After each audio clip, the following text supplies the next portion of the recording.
السلام عليكم، ازيكم يا جماعة عاملين ايه؟ بخصوص الجدل اللي شغال دلوقتي على السوشيال ميديا والناس اللي زعلانة عشان مباراة نهائي كاس مصر اللي اتنقلت من القاهرة للرياض، يا جماعة انتوا زعلانين ليه؟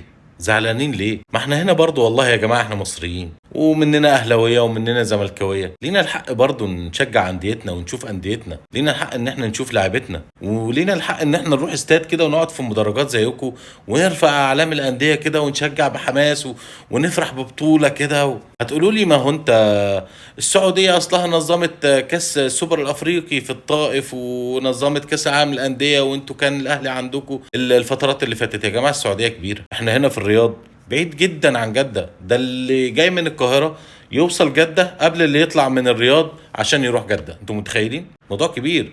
احنا هنا في الرياض ما عندناش الفرصة ان احنا نطلع نروح جدة كل شوية نحضر مباراة، ولا ان احنا نروح الطائف نحضر مباراة. انتوا متخيلين ان انا هنا في الرياض انا ما شفتش فرقتي النادي الاهلي، ما شفتش الاهلي جه هنا الرياض من سنة يمكن 2012 2013، يعني داخلين في 10 سنين من ايام ما كان ابو تريكة لسه بيلعب، كان اعتزال لاعب في نادي الهلال وكان الاهلي جه في احتفاليه الاعتزال لما ابو تريكه لعب مع الهلال. لو تتذكروا كل الاهلاويه فاكرين الموضوع ده، ما لعب معاهم شوط اول وبعدين لعب معانا شوط تاني.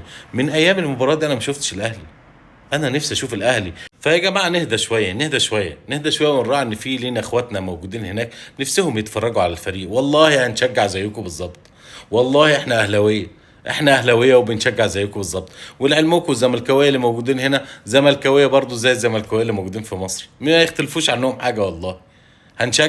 هنشجع وهيكون معانا اعلام وهنعمل دخلات وبتاع وكلام من ده، وعندنا بقى تشجيع وحماس ومن اول لحظه لاخر لحظه، وهندعم فرقنا واللعيبه هتفرح معانا. يعني الناس اللي كانت موجوده في قطر لما الاهلي راح وكان بيلعب في السوبر الافريقي هناك ورفع البطوله واحتفل وسط جماهيره، الناس ديت يعني احسن مننا؟ الناس اللي في الامارات احسن مننا؟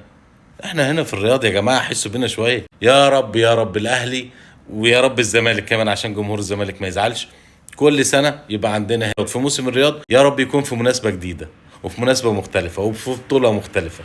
نتمنى. حد يكره انا اكره ان الاهلي يكون بيلعب هنا، انا نفسي الاهلي يلعب هنا كل اسبوع، اقسم بالله نملى له الاستاد كل اسبوع، ما نخلي كرسي واحد في المدرجات فاضي، بس يجي الاهلي ده يوم عيد اقسم بالله. وبعدين البطوله دي بتتلعب داخل موسم الرياض، موسم الرياض العالم كله انظاره متجهه ليه. ده لسه كان من كام يوم كده، من اقل من شهر، كان السوبر الايطالي بيتلعب، وقبل منه السوبر الاسباني ريال مدريد وبرشلونه، وكان الايطالي انتر ميلان واي سي ميلان واتلتيكو مدريد. يعني احنا هنلعب في مكان الدنيا كلها بتتفرج عليه، ايه المشكله؟ ايه المشكله ما العالم كله يشوف لعبنا واللعيبه دي مع الجمهور اللي هيكون مال الاستاد ومع الحماس في التشجيع؟ انا اجزم لكم ان هم هيأدوا اداء رائع وهيوروا العالم كله والوطن العربي قد ايه الديربي بتاع الاهلي والزمالك اقوى ديربي في المنطقه، هيوريهم كده. فالجمهور اساس كره القدم، الملعب الحلو اساس كرة القدم، المدرجات الحلوة